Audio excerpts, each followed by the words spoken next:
وإياك نستعين اهدنا الصراط المستقيم صراط الذين أنعمت عليهم غير المغضوب عليهم ولا الضالين رب اغفر لي ولوالدي وللمؤمنين آمين. الفاتحة. أعوذ بالله من الشيطان الرجيم. بسم الله الرحمن الرحيم. الحمد لله رب العالمين الرحمن الرحيم مالك يوم الدين إياك نعبد وإياك نستعين اهدنا الصراط المستقيم صراط الذين أنعمت عليهم غير المغضوب عليهم ولا الضالين رب اغفر لي ولوالدي وللمؤمنين آمين. بسم الله الرحمن الرحيم. الحمد لله رب العالمين إياه نعبد وإياه نستعين. اللهم صل على سيدنا محمد صلاة تجعلنا بها وذريتنا أبناءنا وبناتنا وتلاميذنا وتلميذاتنا من أهل العلم والقرآن باطنا وظاهرا وتحشرنا وإياهم بها مع أوليائك العارفين الدنيا وأخرى وعلى آله وصحبه وسلم تسليما كثيرا. سبحانك لا علم لنا إلا ما علمتنا إنك أنت العليم الحكيم. ربنا يسر وأعن يا كريم وافتح لنا فتوح العارفين وافتح بالحق وأنت الفتاح العليم. يا فتاح يا فتاح يا فتاح افتح لنا فتح الفتوح. حسبنا الله سيؤتينا الله من فضله ورسوله إنا إلى الله راغبون.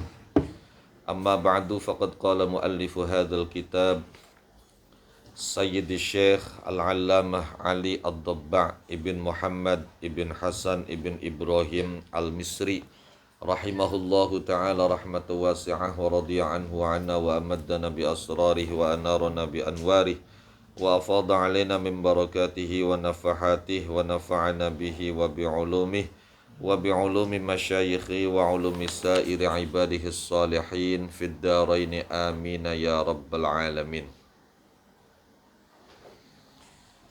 Bismillahirrahmanirrahim.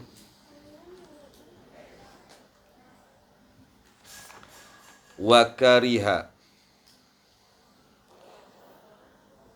atau wa karraha lan ngarani makruh.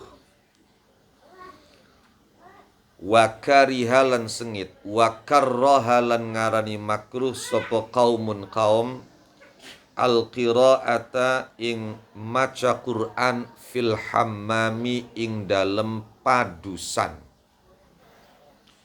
Kapan tempat adus arane padusan, kapan tempat wudu arane padasan.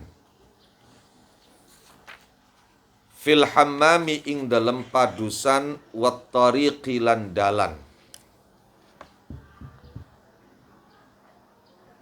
Wakhtaro lan milih sopo asy-Syafi'iyyatu ulama mazhab Syafi'i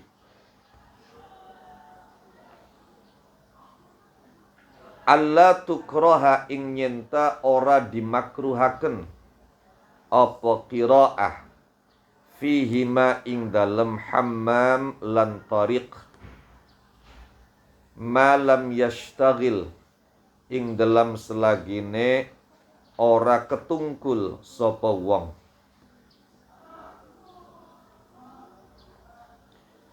Wa illa lan lamun ora lam yashtagil berarti ishtagal kurihat mongko dimakruhaken napa qiraah.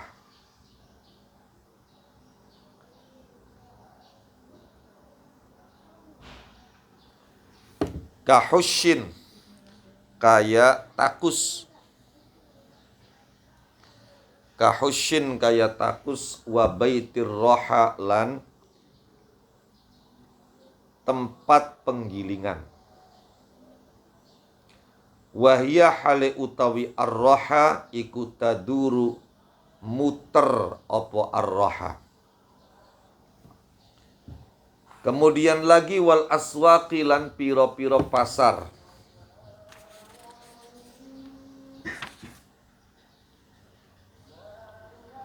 Wa mawadhi'il laghati lan piro-piro wa mawatinil laghati boleh, wa mawatinil laghti boleh. Wa mawadhi'il laghati wa mawatinil laghati lan piro-piro panggonan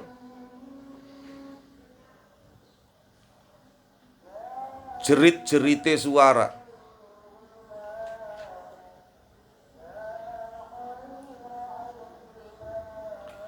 Wallaghwilan panggonan ngomong nganggur. Wa majma'is sufaha ilan gon kumpule pira-pira wong bodoh.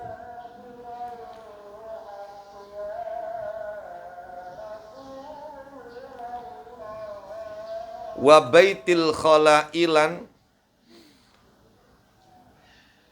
toilet.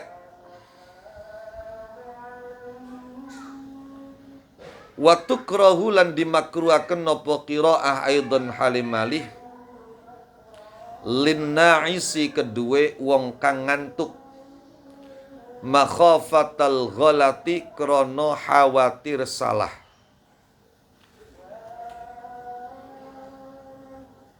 Wa fi halatil khutbati lan ing dalem tingkah khutbah liman kedue wong yasma'u kang krungu sapa man ha ing khutbah.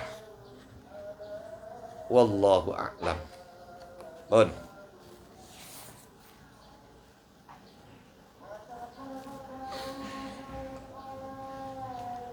Berangkat dari penjelasan 2 minggu yang lalu bahwa di antara adab dan etika membaca Al-Quran ialah memilih tempat yang bersih, yang tidak terganggu. Utamanya tempat itu adalah masjid. Karena di samping bersih, suci, juga dengan membaca Al-Quran di masjid kita mendapatkan keutamaan i'tikaf. Lah, berangkat dari sini, maka ada sekelompok ulama salaf, termasuk di antara mereka adalah Sayyidina Ali ibn Abi Thalib karramallahu wajhah wa radiya anhu wa ardah. Tidak suka membaca Al-Quran di tempat pemandian.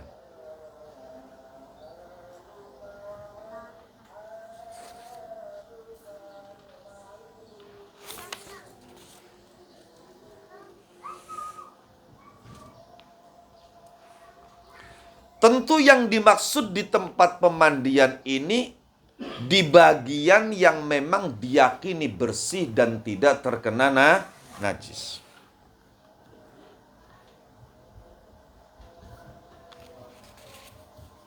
Jadi tidak sedikit ulama mengatakan bahwa membaca Al-Quran di tempat pemandian ini makruh. Sebagian lagi mengatakan tidak sampai makruh, hanya khilaful aula, menyalahi yang lebih baik. Ya toli wong deres jening tempat pemandian, kayalah ke tempat sejen sirai.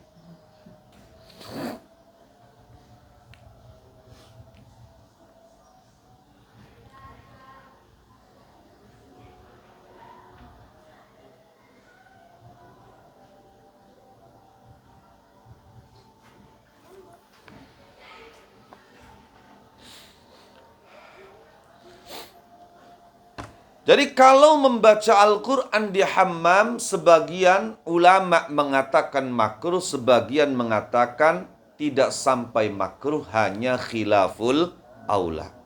Berbeda dengan hukum solat di pemandian. Maka ulama sepakat hukumnya makruh. Kenapa? Ari sembayang pasti makruh, kapan maca Quran masyana sing berpendapat khilaful aula. Sementara ulama ada yang mengalasi karena hammam itu merupakan ma'was syaiton.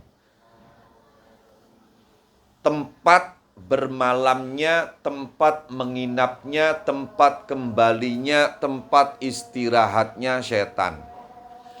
Karena itu sholat di hammam makruh. Nah, sedangkan membaca Al-Quran tidak sampai makruh, hanya khilaful aula, karena terkadang bacaan Quran itu bisa mengusir setan.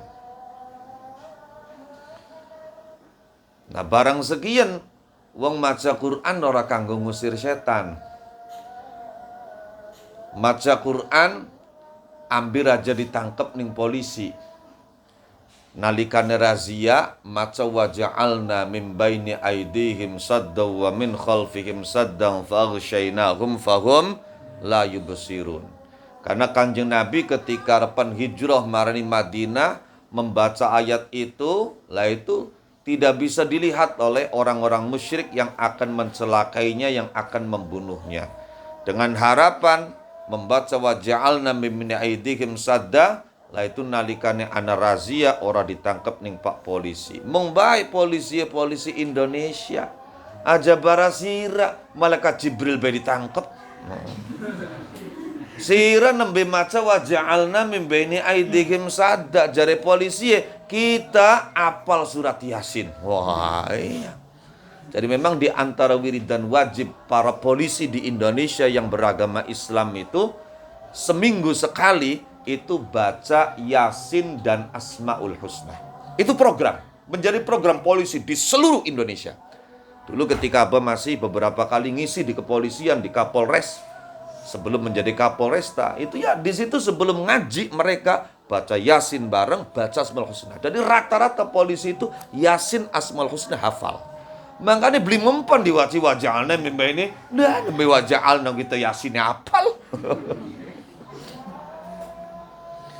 Tapi alhamdulillah sebenarnya hikmah anak polisi razia itu akhirnya wong eling Gusti Allah. Wong sing dilokan maca Quran akhirnya maca ya ayat Quran walaupun seayat.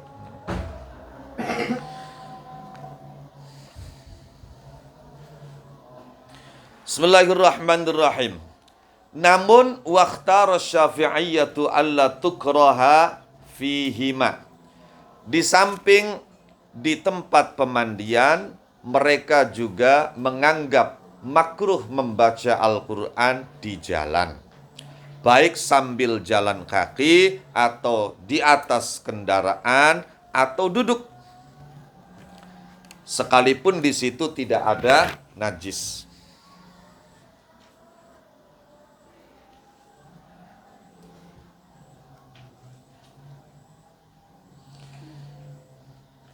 Namun sebagian ulama ada yang tidak sepakat dan mengatakan tidak apa-apa membaca Al-Quran di jalan. Dan tidak makruh selama orang itu bisa konsen, bisa fokus, tidak lalai karena melihat orang lewat. Yang kadang-kadang aja bareng wong lewat krungu suara motor bae gaya mendelik je. Loh. Jadi sebetulnya lebih kepada larangan-larangan ini agar kita dalam membaca Al-Quran itu bisa fokus, konsen. Tidak terganggu, apalagi mengganggu. Maka larangan baca Al-Quran dengan menggunakan pengeras suara di waktu malam. Larangan membaca Al-Quran dengan suara nyaring di masjid. Itu persoalannya ketika terjadi kondisi di mana ada orang yang sedang tidur, ada orang yang sedang sholat, kemudian merasa terganggu. Ini persoalannya. Jadi berangkatnya sebetulnya di situ. Dari situ intinya. Bagaimana agar kita saat membaca Al-Quran, kitanya tidak terganggu oleh orang lain, kitanya juga tidak mengganggu orang lain. Maka tempat-tempat yang membuat atau memiliki potensi kita terganggu atau bisa mengganggu, maka di sini kemudian ada ulama yang mengatakan makruh atau minimal khilaful aula. Kalau sebagian ulama menganggap membaca Al-Quran di tempat pemandian dan jalan itu makruh, tapi ulama-ulama Syafi'iyah sendiri, para ashabus Syafi'i sendiri memilih tidak makruh. Itu pun dengan catatan malam yashtagil.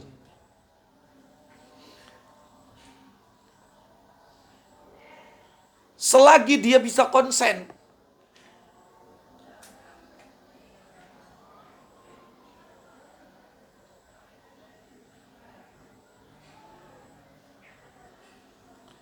Selagi dia tidak melakukan sesuatu yang membuat konsen dan fokus dia dari membaca Al-Quran itu terganggu. Tapi kalau di tempat pemandian di jalan membuat konsen dia membaca Al-Quran itu terganggu, ya maka ulama Syafi'iyah pun sepakat itu makruh. Sebagaimana makruh membaca Al-Quran di takus. Hush. Boleh dibaca hush, boleh dibaca hash. Yaitu tempat tinja, tempat air seni yang memang dibuat untuk itu.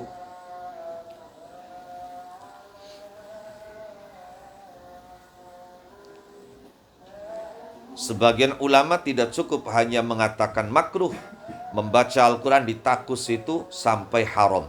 Di antara yang memilih pendapat haram adalah Imam Al-Azra'i.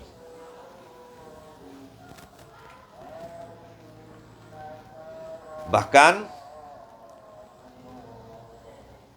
Al-Imam Ibnu Katsir di dalam tafsirnya mengatakan, wa ammal qira'atu fil hush fa karahatu zahiratun walau qila bi tahrimi dzalika siyanatan li syarafil Qur'an lakana madhhaba. Jadi mengenai membaca Al-Qur'an di takus itu makruhnya terang. Bahkan seandainya dikatakan itu haram demi menjaga kemuliaan Al-Qur'an, maka itu layak dijadikan sebagai pendapat madhhab. Makruh juga membaca Al-Quran di tempat penggilingan. Penggilingan padi, penggilingan gandum. Saat penggilingan itu sedang berjalan. Makruh membaca Al-Quran di pasar-pasar, baik pasar tradisional maupun pasar modern. Kemudian wa mawatinil laghat, di tempat-tempat yang di situ orang biasa berteriak-teriak, seperti di pengadilan, di parkiran, di terminal. Ya, di lapangan bola saat permainan bola, mawatinul laghat, tempat-tempat di mana di situ suara nggak jelas. Kemudian wallahwi, tempat-tempat di mana orang biasa ngobrol hal-hal yang tidak berguna, bicara hal-hal yang tidak manfaat. Wa majma'is sufaha, tempat nongkrongnya orang-orang bodoh.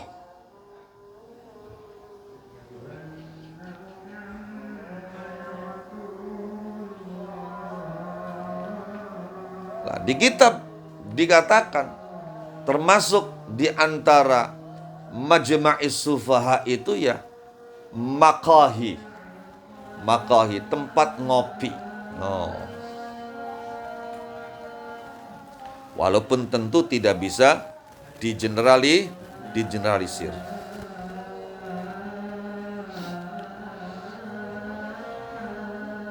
Ya setidaknya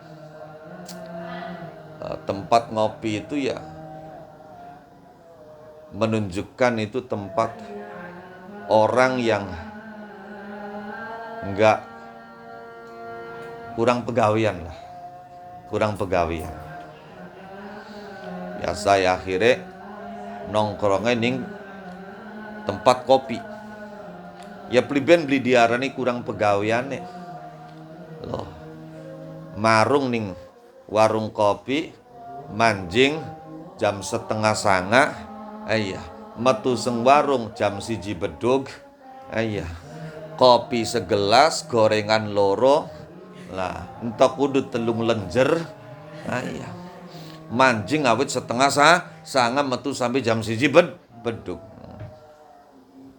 Minum kopi wani seripit maning taro maning.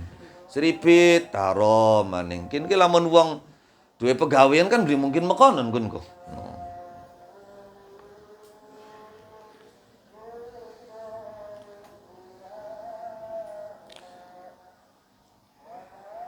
Dalam kitab Bustanul Arifin yang ditulis oleh Imam Nawawi, Abu Zakaria Yahya ibn Syaraf An-Nawawi, beliau menukil apa yang dikatakan oleh Imam Syafi'i.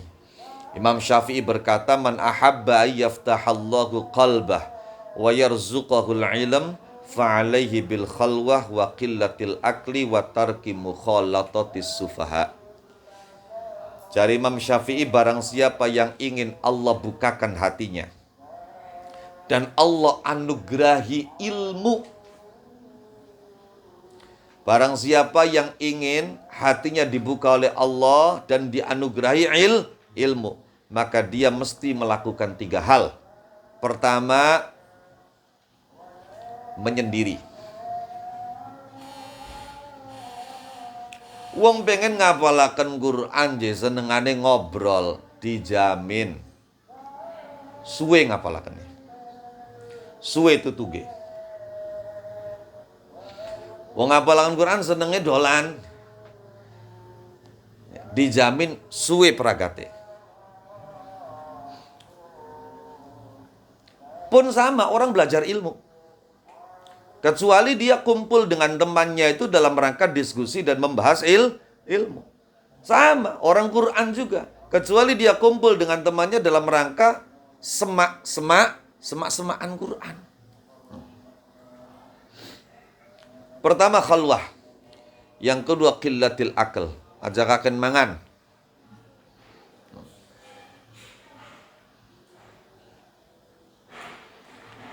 Dan yang ketiga ini yang paling penting, wa tarki mukhalatatis sufaha, tidak bergaul intim dengan orang-orang bodoh.